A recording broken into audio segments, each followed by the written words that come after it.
মধ্যপ্রাচ্যের উত্তপ্ত ভূ রাজনীতিতে আবারও নতুন করে আলোচনার কেন্দ্রে উঠে এসেছে লেবাননের সশস্ত্র গোষ্ঠী হিজবুল্লাহ এবং ইসরায়েলের চলমান উত্তেজনা।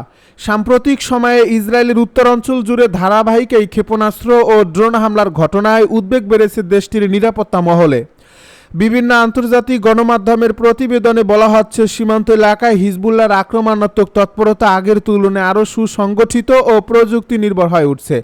এর ফলে প্রতিটি হামলার পর ইসরায়েলের বিভিন্ন শহরে নিরাপত্তা সাইরেন বেজে উঠছে এবং সাধারণ মানুষকে আশ্রয়কেন্দ্র ও বাংকারে ছুটে যেতে হচ্ছে।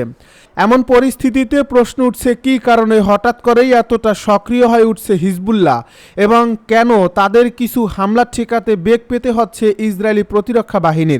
বিশ্লেষকদের মতে, গাজায় যুদ্ধ শুরুর পর থেকেই ইসরায়েলের বিরুদ্ধে একটি বহুমাত্রিক চাপ তৈরির কৌশল গ্রহণ করছে ইরানপন্থী বিভিন্ন গোষ্ঠী। সেই কৌশলের অংশ হিসেবেই লেবানন সীমান্তে নিয়মিত হামলা চালিয়ে যাচ্ছে হিজবুল্লাহ। তাদেরকে লক্ষ্য করে ইসরায়েলকে একাধিক ফ্রন্টে ব্যস্ত রাখা, যাতে সামরিক ও কৌশলগত চাপ বৃদ্ধি পায়। সাম্প্রতিক কয়েক মাসে উত্তর ইসরায়েলের বিভিন্ন সামরিক ঘাঁটি, নজরদারি পোস্ট এবং সীমান্তবর্তী এলাকাকে লক্ষ্য করে অসংখ্য রকেট, ক্ষেপণাস্ত্র ও ড্রোন হামলার খবর পাওয়া গেছে। এর ফলে সীমান্তবর্তী অঞ্চল জুড়ে হাজার হাজার বাসিন্দার নিরাপত্তাজনিত কারণে ঘরবাড়ি ছেড়ে অন্যত্র আশ্রয় নিতে বাধ্য হয়েছে। ইসরায়েলের সামরিক কর্মকর্তারা স্বীকার করেছেন যে হিজবুল্লাহ শুধু পরিচালিত রকেট হামলার মধ্যেই সীমাবদ্ধ নেই, বরং তারা নতুন ধরনের প্রযুক্তি ব্যবহার করে আক্রমণের পরিধি ও কার্যকারিতা বাড়ানোর চেষ্টা করছে। বিশেষ করে আত্মঘাতী ড্রোন ব্যবহারের প্রবণতা নিরাপত্তা বিশ্লেষকদের দৃষ্টি আকর্ষণ করছে। এসব ড্রোন তুলনামূলকভাবে ছোট, দ্রুত গতির এবং অনেক ক্ষেত্রে শনাক্ত করা কঠিন। এর ফলে অত্যাধুনিক আকাশ প্রতিরক্ষা ব্যবস্থা থাকা সত্ত্বেও প্রতিটি হামলা শতভাগ সফলভাবে প্রতিহত করা সম্ভব হচ্ছে না। সাম্প্রতিক এই প্রতিবেদনে দাবি করা হয়েছে, হিজবুল্লাহ এমন কিছু ড্রোন প্রযুক্তি ব্যবহার করছে যা প্রচলিত রেডিও সংকেতের উপর নির্ভরশীল নয়। এর ফলে ইলেকট্রনিক জ্যামিং বা সংকেত বিঘ্নিত করার মাধ্যমে সেগুলোকে নিষ্ক্রিয় করা অনেক ক্ষেত্রে কঠিন হয়ে পড়ে। সামরিক বিশ্লেষকদের ভাষ্য অনুযায়ী যুদ্ধক্ষেত্রে প্রযুক্তিগত অভিযোগ বর্তমানে সবচেয়ে বড় শক্তি হয়ে উঠছে। যে পক্ষ দ্রুত নতুন প্রযুক্তি গ্রহণ করতে পারে তারাই কৌশলগত সুবিধা অর্জন করে। হিজবুল্লাহ সেই পথে এগোচ্ছে বলে ধারণা করা হচ্ছে।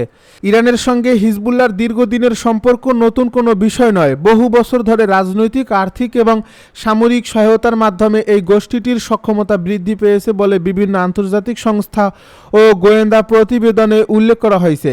ইসরায়েলের অভিযোগ, হিজবুল্লাহর অস্ত্র ভাণ্ডারের বড় একটি অংশ সরাসরি বা পরোক্ষভাবে ইরানের সহায়তায় গড়ে উঠছে।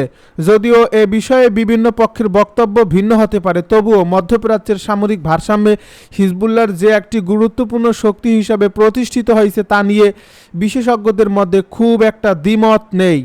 একসময় শুধুমাত্র সীমান্ত ভিত্তিক গেরিলা গোষ্ঠী হিসেবে পরিচিত হিজবুল্লাহ বর্তমানে উন্নত ক্ষেপণাস্ত্র, নজরদারি ব্যবস্থা এবং ড্রোন প্রযুক্তি ব্যবহার করতে সক্ষম একটি সুসংগঠিত সশস্ত্র বাহিনীতে পরিণত হয়েছে বলে মনে করেন সামরিক পর্যবেক্ষকেরা।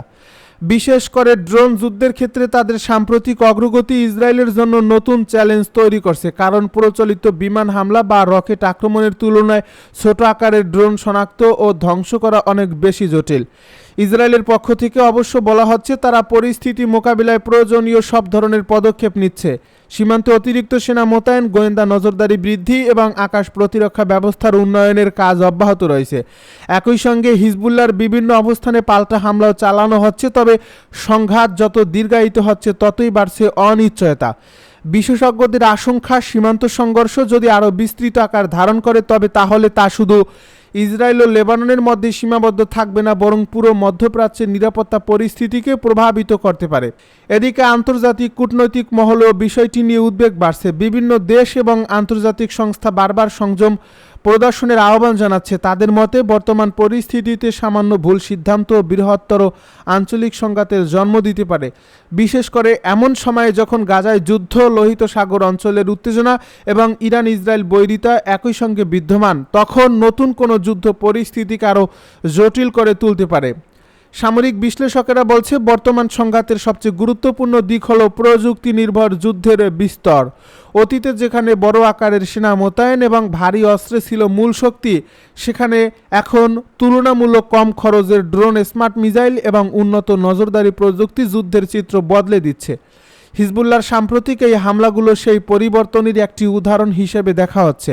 এসব প্রযুক্তি ব্যবহারের ফলে ছোট গোষ্ঠীগুলোও বড় সামরিক শক্তির বিরুদ্ধে কার্যকর চাপ সৃষ্টি করতে পারছে। মধ্যপ্রাচ্যের ভূ রাজনীতিতে আবারও নতুন করে উত্তেজনা ছড়িয়েছে ইরানের পারমাণবিক কর্মসূচি ঘিরে।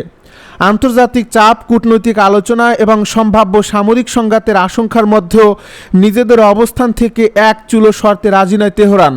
বিশেষ করে সমৃদ্ধ ইউরেনিয়াম ইস্যুতে ইরানের সাম্প্রতিক অবস্থান বিশ্বজুড়ে নতুন করে উদ্বেগ সৃষ্টি করছে। দেশটির শীর্ষ নেতৃত্ব স্পষ্ট ভাষায় জানিয়ে দিয়েছে তাদের হাতে থাকা উচ্চমাত্রার সমৃদ্ধ ইউরেনিয়াম কোনো অবস্থাতেই বিদেশে পাঠানো হবে না। একই সঙ্গে ইরানি কর্মকর্তাদের দাবি তাদের সামরিক ভাণ্ডারে এমন কিছু অত্যাধুনিক অস্ত্র রয়েছে যা এখনও কোনো যুদ্ধক্ষেত্রে ব্যবহার করা হয়নি। এর ফলে কূটনৈতিক আলোচনার পাশাপাশি সামরিক উত্তেজনার সম্ভাবনাও ক্রমেই বাড়ছে। ইরানের নীতি নির্ধারকদের মতে বর্তমান বৈশ্বিক পরিস্থিতিতে নিজেদের কৌশলগত সম্পদ বিশেষে পাঠানো জাতীয় নিরাপত্তার জন্য ঝুঁকিপূর্ণ হতে পারে। তেহরানের ধারণা, দীর্ঘদিন ধরে চলা নিষেধাজ্ঞা, আন্তর্জাতিক চাপ এবং সামরিক হুমকির মুখে তাদের পারমাণবিক সক্ষমতা একটি গুরুত্বপূর্ণ প্রতিরক্ষা উপাদান হিসেবে কাজ করছে। সে কারণেই তারা সমৃদ্ধ ইউরেনিয়াম মজুত কমানোর ব্যাপারে কোনো ধরনের আপোষ করতে আগ্রহী নয়। ইরানের রাজনৈতিক ও সামরিক মহল মনে করছে এই সক্ষমতা হারালে ভবিষ্যতে বহিরাগত চাপ মোকাবিলা করা আরও কঠিন হয়ে পড়বে। সাম্প্রতিক সময়ে যুক্তরাষ্ট্র ও ইরানের মধ্যে উত্তেজনা নতুন মাত্রা পেয়েছে। ওয়াশিংটন দীর্ঘদিন ধরেই দাবি করে আসছে ইরানের পারমাণবিক কর্মসূচি শুধুমাত্র শান্তিপূর্ণ উদ্দেশ্যে পরিচালিত হচ্ছে কিনা তা নিয়ে আন্তর্জাতিক সম্প্রদায়ের উদ্বেগ রয়েছে। অপরদিকে তেহরান বারবার বলছে তাদের কর্মসূচি সম্পূর্ণ বেসামরিক এবং জ্বালানি ও বৈজ্ঞানিক গবেষণার জন্য পরিচালিত হচ্ছে। তবে দুই পক্ষের এই অবস্থানগত পার্থক্য এখনও দূর করা সম্ভব হয়নি, বরং সময়ের সঙ্গে সঙ্গে অবিশ্বাস আরও গভীর হয়েছে। এদিকে মার্কিন প্রশাসনের পক্ষ থেকে সম্প্রতি দেওয়া বক্তব্য পরিস্থিতিকে আরও উত্তপ্ত করে তুলছে। যুক্তরাষ্ট্রের নেতারা ইঙ্গিত দিয়েছেন যদি কূটনৈতিক প্রচেষ্টায় কাঙ্ক্ষিত অগ্রগতি না আসে তাহলে অন্য বিকল্প বিবেচনায় থাকতে পারে। এই ধরনের বক্তব্যকে তেহরান সরাসরি চাপ সৃষ্টির কৌশল হিসেবে দেখছে। ইরানি কর্মকর্তারা বলছেন হুমকি দিয়ে তাদের অবস্থান পরিবর্তন করানো সম্ভব নয়, বরং যে কোনো ধরনের সামরিক পদক্ষেপের জবাব দিতে তারা প্রস্তুত। তেহরানের পক্ষ থেকে দেওয়া সাম্প্রতিক বার্তাগুলোর মধ্যে সবচেয়ে বেশি আলোচিত হয়েছে তাদের উন্নত অস্ত্রভাণ্ডার নিয়ে মন্তব্য। ইরানের উচ্চপদস্থ কর্মকর্তা দাবি করছেন দেশের প্রতিরক্ষা খাতে গত কয়েক বছরে ব্যাপক অগ্রগতি হয়েছে। ক্ষেপণাস্ত্র প্রযুক্তি, ড্রোন সক্ষমতা এবং অন্যান্য আধুনিক প্রতিরক্ষা ব্যবস্থার উন্নয়নের মাধ্যমে তারা নিজেদের সামরিক শক্তি উল্লেখযোগ্যভাবে বৃদ্ধি করছে। তাদের বক্তব্য অনুযায়ী এমন কিছু প্রযুক্তি এখন তাদের হাতে রয়েছে যা এখনও বাস্তব যুদ্ধক্ষেত্রে ব্যবহার করা হয়নি। যদিও এসব দাবির স্বাধীন যাচাই করা সম্ভব হয়নি, তবুও আন্তর্জাতিক মহলে বিষয়টি নিয়ে ব্যাপক আলোচনা শুরু হয়েছে। বিশ্লেষকদের মতে এই ধরনের বক্তব্যের পেছনে মূল উদ্দেশ্য হচ্ছে প্রতিপক্ষকে সতর্ক বার্তা দেওয়া। ইরান বোঝাতে চাইছে যে কোনো ধরনের সামরিক সংঘাত শুরু হলে সেটি একতরফাভাবে হবে না, বরং এর জবাবে তারা শক্ত প্রতিরোধ গড়ে তুলতে সক্ষম। বিশেষ করে মধ্যপ্রাচ্যে ইরানের আঞ্চলিক প্রভাব এবং বৈশ্বিক কৌশলগত মিত্রের উপস্থিতি সম্ভাব্য সংঘাতকে আরও জটিল করে তুলতে পারে বলে মনে করছেন পর্যবেক্ষকেরা। অন্যদিকে আন্তর্জাতিক কূটনৈতিক মহল এখনও আলোচনার মাধ্যমে সমাধানের পথ খুঁজছে। বিভিন্ন দেশের মধ্যস্থতায় তেহরান ও ওয়াশিংটনের মধ্যে বার্তা আদান প্রদান অব্যাহত রয়েছে। উভয় পক্ষই প্রকাশ্যে যুদ্ধ এড়ানোর কথা বললেও বাস্তব পরিস্থিতিতে অবিশ্বাসের দেওয়াল এখনও অটুট রয়েছে। এর ফলে আলোচনার টেবিলে অগ্রগতি হলেও তা স্থায়ী সমাধানের দিকে কতটা এগোবে তা নিয়ে প্রশ্ন থেকেই যাচ্ছে। বিশ্ববাজারও এই উত্তেজনার দিকে গভীর নজর রাখছে, কারণ মধ্যপ্রাচ্যে নতুন কোনো সংঘাত শুরু হলে তা সরাসরি প্রভাব পড়তে পারে জ্বালানি বাজারে। আন্তর্জাতিক তেলের দাম বৃদ্ধি, বৈশ্বিক সরবরাহ ব্যবস্থায় বিঘ্ন এবং আন্তর্জাতিক অনিশ্চয়তা তৈরি হওয়ার আশঙ্কা রয়েছে। বিশেষ করে বিশ্বের গুরুত্বপূর্ণ জ্বালানি রুটগুলোর মধ্যপ্রাচ্যের সঙ্গে জড়িত হওয়ায় যে কোনো সামরিক উত্তেজনা আন্তর্জাতিক অর্থনীতিকে প্রভাবিত করতে পারে। নিরাপত্তা বিশ্লেষকদের একটি অংশ মনে করছেন বর্তমান পরিস্থিতিতে যুদ্ধের সম্ভাবনা পুরোপুরি উড়িয়ে দেওয়া না গেলেও উভয় পক্ষই সরাসরি বড় ধরনের সংঘাতে জড়ানোর আগে বহুবার হিসাব নিকাশ করবে, কারণ একটি পূর্ণাঙ্গ সংঘাত শুধু ইরান বা যুক্তরাষ্ট্রের নয়, গোটা অঞ্চলকে অস্থিতিশীল করে তুলতে পারে।